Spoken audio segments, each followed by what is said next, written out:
The people who claim they're allergic to Wi-Fi.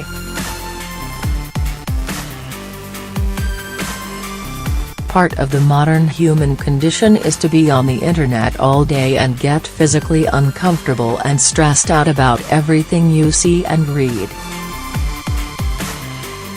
However, there is a significant group of people whose stress levels go into overdrive before they've even read a word online. People who claim that the fact the internet simply exists has a negative impact on their health.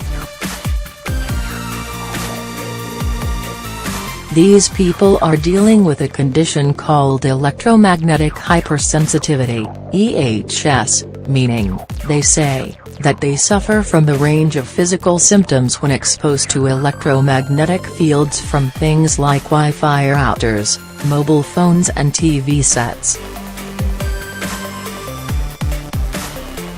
Not everyone in the medical community is convinced that EHS is an actual medical condition.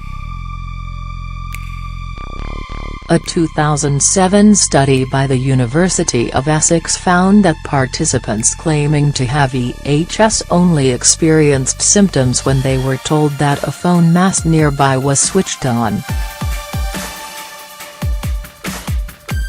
When participants didn't know whether the mast was on or not, the signals had seemingly no effect on their health. Still, that doesn't take away from the fact that around 5% of the UK population think they're affected by EHS. If the condition sounds familiar, that's probably because it's prominently featured in the Breaking Bad spin-off Better Call Saul, in which Saul's brother Chuck hides away in his own home to protect himself from all the electromagnetic signals the world sends his way. Since I cannot imagine living in a civilized world without internet, I'm interested to find out what it's like when you believe it actually makes you feel physically ill. To find out, I contacted two women dealing with EHS, Nanny and Martine, who invited me to spend the day with them in their Wi-Fi-free bunkers. Martine picks me up at the train station in Steensel, a small town in the south of the Netherlands.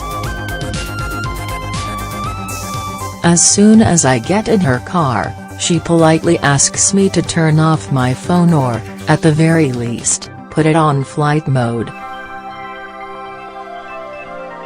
Since I don't want to make her feel sick and am here for the full experience, I do what she asks. Martine, who's in her 40s, used to work in the legal department of a high-profile refugee support organization in Amsterdam.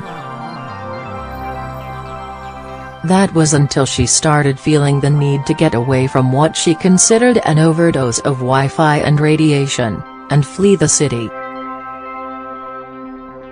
I was completely burned out, Martine tells me. You sort of force yourself to just keep going until something breaks inside you. Martine says she is one of the few people in the Netherlands who have been granted unemployment benefits based on her symptoms, though the authorities which granted it haven't officially declared electromagnetic radiation to be the cause of her symptoms. Today, she provides legal aid to others with EHS. It hasn't been easy. Many researchers in the field believe EHS to be a psychological issue, with some specialists believing it's the fear of radiation itself that could be unhealthy.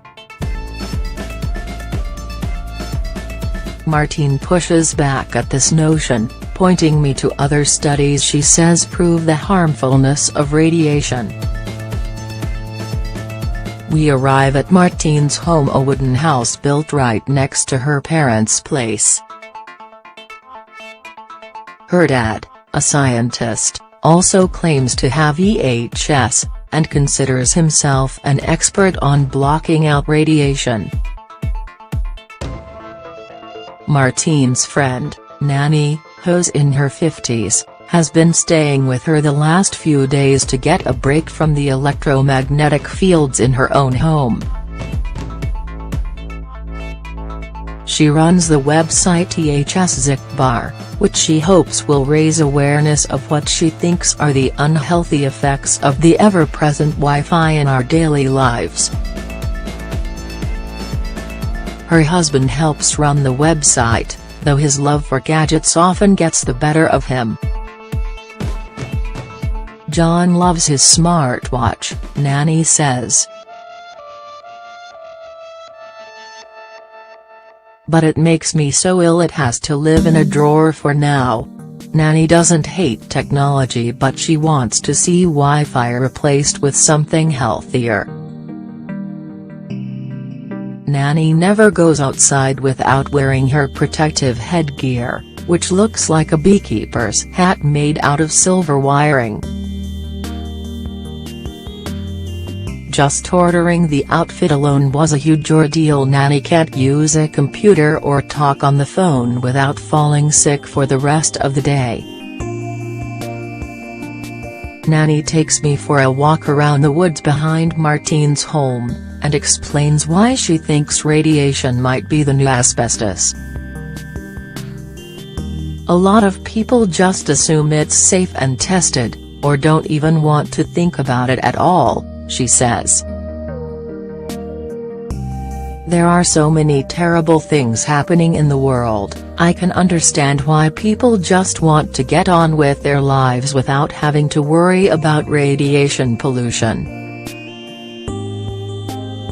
Being afraid all the time isn't healthy either. Back at the house, the three of us enjoy a light lunch and an intense discussion about the negative impact of society's obsession with social media. Halfway through, Nanny starts to get very nervous and takes out a small device to check the room's radiation level. In turn, I get uncomfortable as the equipment's long antennae lingers over my laptop.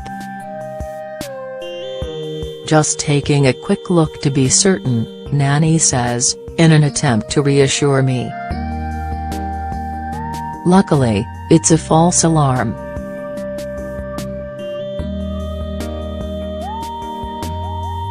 I ask if I can test the device to see if it really works. Martine gives me the go-ahead to switch my phone on for a few seconds. When I turn off flight mode, messages from the outside world start flooding my phone. Soon after, the radiation meter starts squeaking hysterically, with alarm lights flashing bright red. Embarrassed, I turn off my 4G and the detector falls silent. A few seconds later, I secretly turn my phone back on to be sure the meter isn't being manually operated by Nanny or Martine. But just as before, it screams and flickers, detecting my phone's electromagnetic field. Nanny normally lives with her family in Geldrop, a town about half an hour's drive away. But every so often, when she finds the electromagnetic radiation around her overwhelming, Nanny visits Martine and her dad for a few days to recover.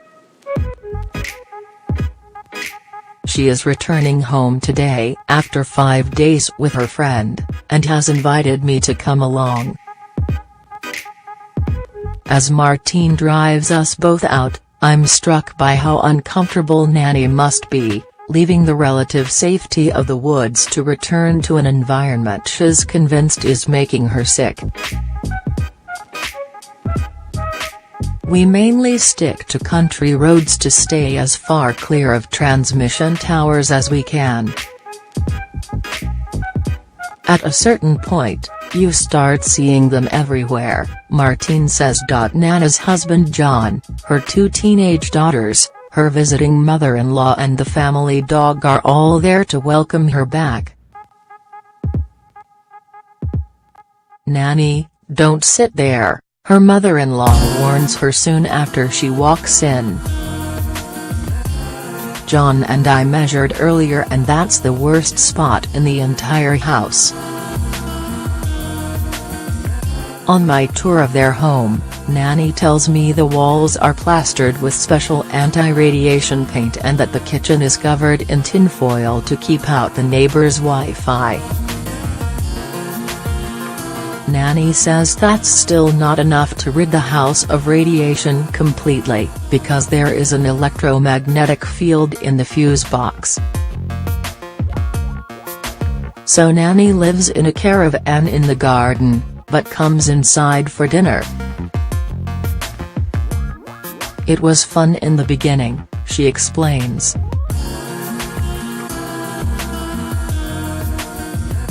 "It felt like being on holiday.